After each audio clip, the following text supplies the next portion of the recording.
In this presentation, we will work out the details of 3 hypothesis testing problems. For each of these exercises, we will use the 4 steps outlined in previous presentation.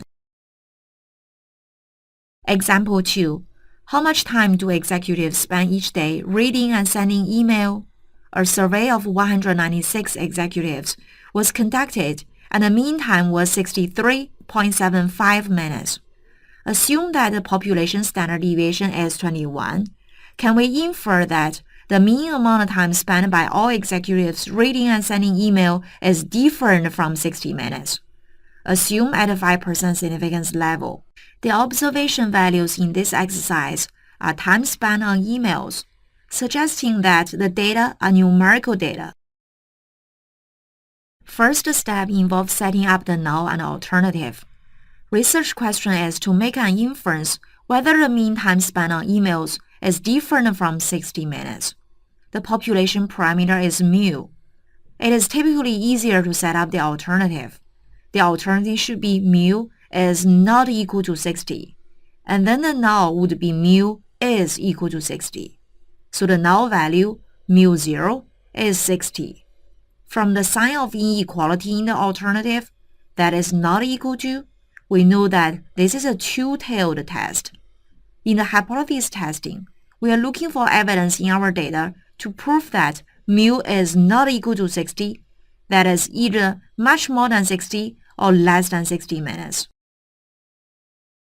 Step 2 is to compute the test statistic. Because the population standard deviation sigma is given to be 21, the test statistic would be a z-score. Plugging the numbers into the formula, we get a test statistic of positive 2.5. We would use the critical value approach first for steps 3 and 4. There are 2 critical values, one positive and one negative, for two-tailed tests.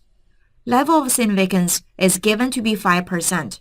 The sum of the 2 corners on the 2 ends is 5%. Each corner is 2.5%. Using the z-table, we find the critical values are plus minus 1.96. In step 4, we compare the test statistic with 2 critical values. If the test statistic is more than the positive critical value, we would reject the null. Alternatively, if the test statistic is less than the negative critical value, we would also reject the null. Our test statistic is positive 2.5, and it is indeed more than the positive 1.96. We reject the null at 5% significance level. What we have learned by carrying out this hypothesis test is that there is enough evidence from the data to prove that the mean time spent by CEOs on emails is different from 60 minutes. We now redo steps 3 and 4 using the p-value approach. In step 3, we need to compute a p-value that is a probability between 0 and 1. This is a two-tailed test. We obtain a test statistic of a positive 2.5. The probability of a test statistic that is further away from the null than 2.5 would be the total area to the right of 2.5 and the area to the left of negative 2.5. Using the symmetry of the bell curve, we just have to compute one corner and then multiply by 2. Using the z-curve, we find one corner to be 0.0062, and the p-value is just twice of that, so that is 0.0124. In step 4, we compare the p-value with alpha. We reject the null if p-value is less than alpha. That is our case here, so we reject the null, and we are able to arrive to the same conclusion as that using the critical value approach. Example 3. The manager of a department store is trying to establish a new billing system for the store's credit customers. After a thorough financial analysis, she determines that the new system is only going to be cost-effective if the mean monthly account is greater than $70. A random sample of 200 monthly accounts is drawn, for which the sample mean account is $76, with a standard deviation of $30. Is there enough evidence at a 5% significance level to conclude that the new system will be cost-effective? The observation values in this exercise are monthly account balances, so the data are numerical data. Research question here is to test whether the system is cost-effective. That is equivalent in testing whether the mean account balance is more than $70. The population parameter is mu. The alternative should be mu it is more than 70, and null is going to be mu that is less than or equal to 70. So the null value mu0 is 70. This is an upper-tailed test. Step 2 is to calculate the test statistic. Because the population standard deviation sigma is not given, we would have to use the sample standard deviation, and it will be a t-score. We find the t-score to be positive 2.83. Also note that the bell curve is not a z-curve, but a t-curve with degrees of freedom of the sample size subtract 1, so that is 199. We first solve the problem using critical value approach, and then again using the p-value approach. Significance level is given to be 5%. For an upper-tailed test like ours, the upper-tailed probability to the critical value is 0.05. Using the t-table with degrees of freedom 199, we find the critical value to be 1.645. Because test statistic is 2.83, which is greater than the critical value of 1.645, we reject the null and conclude that the mean monthly account balance is more than $70, so the new system is cost-effective. For p-value approach, step 3, the p-value for an upper-tailed test would be the upper-tailed probability of the test statistic. Looking up the t-table with 199 degrees of freedom, we find 2.83 is more than 2.567 on the t-table, so it corresponds to an upper-tailed probability that is less than 0.005. So p-value is less than 0.005.